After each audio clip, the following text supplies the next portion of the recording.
After World War II, America entered an unprecedented golden age of prosperity. Factories hummed around the clock, and citizens brimmed with optimism for the future. Detroit's auto industry churned out cars endlessly. Middle-class families moved into new suburban homes, living the American dream. Yet in the 1960s, massive spending on the Vietnam War and expanding social programs ballooned the federal deficit. The Federal Reserve's loose monetary policy fueled growth, but quietly planted the seeds of inflation. The Nixon administration imposed wage and price controls to suppress rising prices, yet the measures proved largely ineffective. In 1971, Nixon shocked the world by ending dollar convertibility to gold. The Bretton Woods system collapsed, and the dollar began to weaken. U.S. productivity growth slowed dramatically. American manufacturing lost ground as Japanese and German goods flooded the market. In October 1973, the Yom Kippur War broke out, instantly heightening tensions across the Middle East. OPEC's Arab members weaponized oil, imposing a total embargo on nations supporting Israel.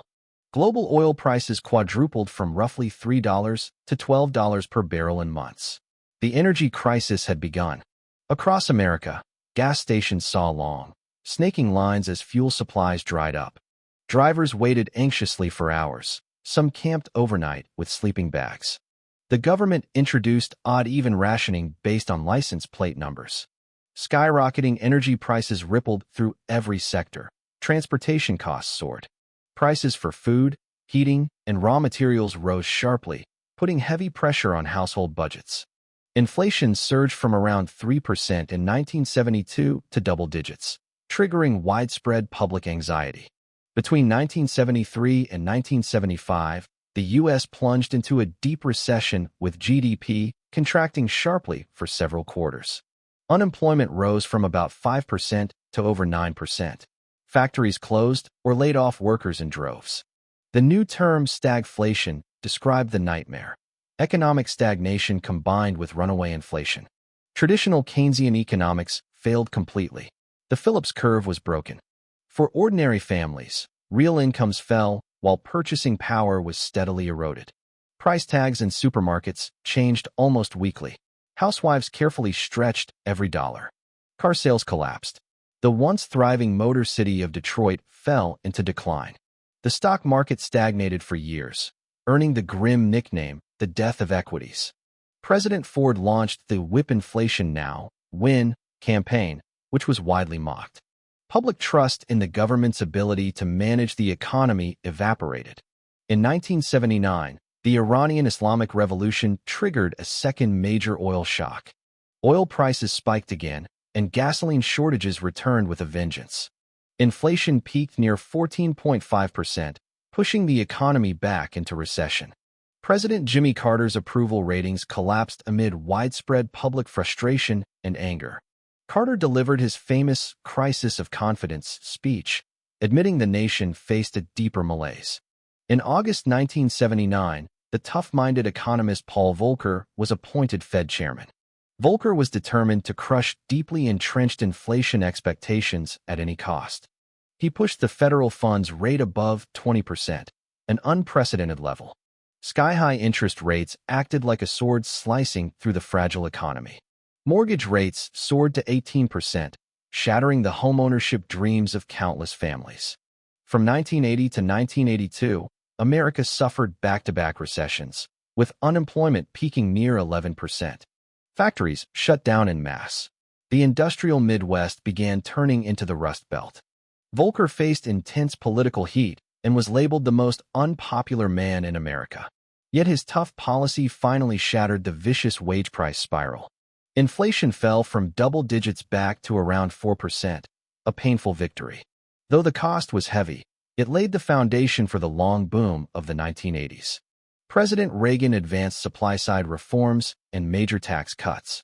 The Federal Reserve's independence and credibility were restored after the crisis. Stagflation fundamentally transformed how America thought about economic policy. Monetarism and supply-side economics rose to dominate policy discussions. Energy security became a core pillar of U.S. national strategy. America aggressively pursued energy diversification and efficiency improvements.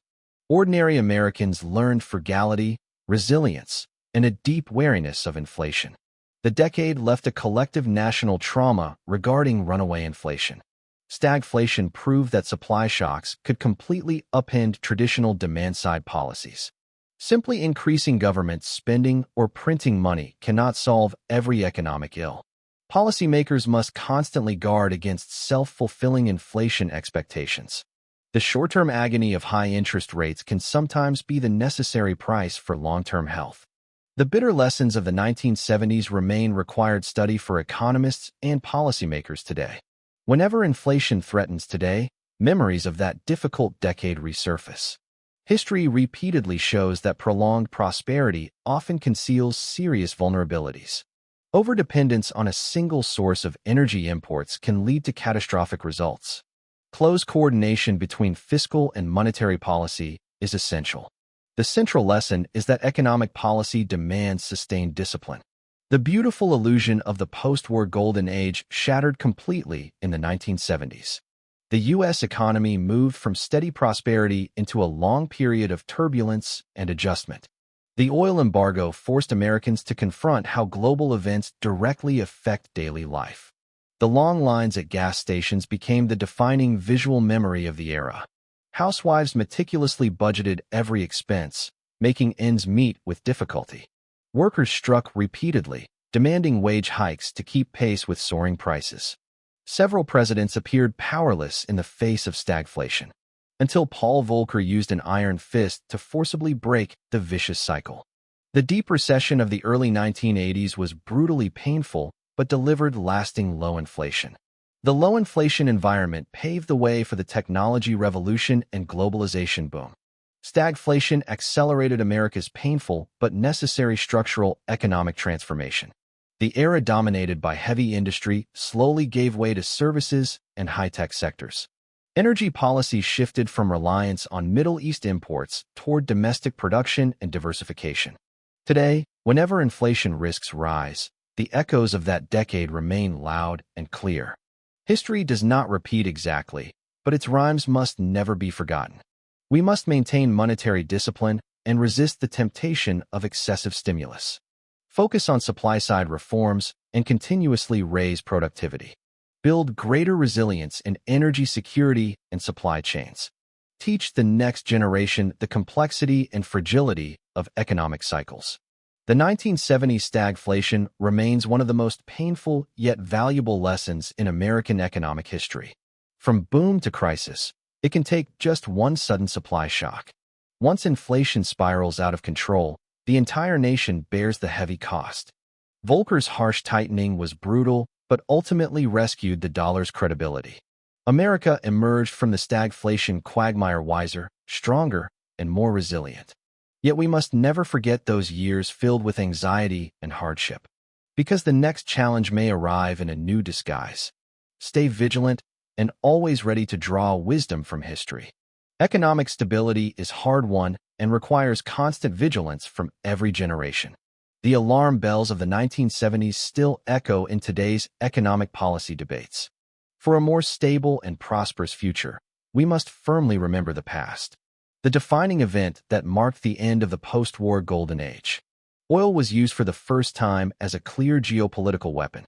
Ordinary Americans felt the direct impact of distant global events on their daily lives. The profound lessons from repeated failed policy experiments. The shift away from Keynesian dominance toward a new economic consensus. Central bank independence proved critically important during the crisis.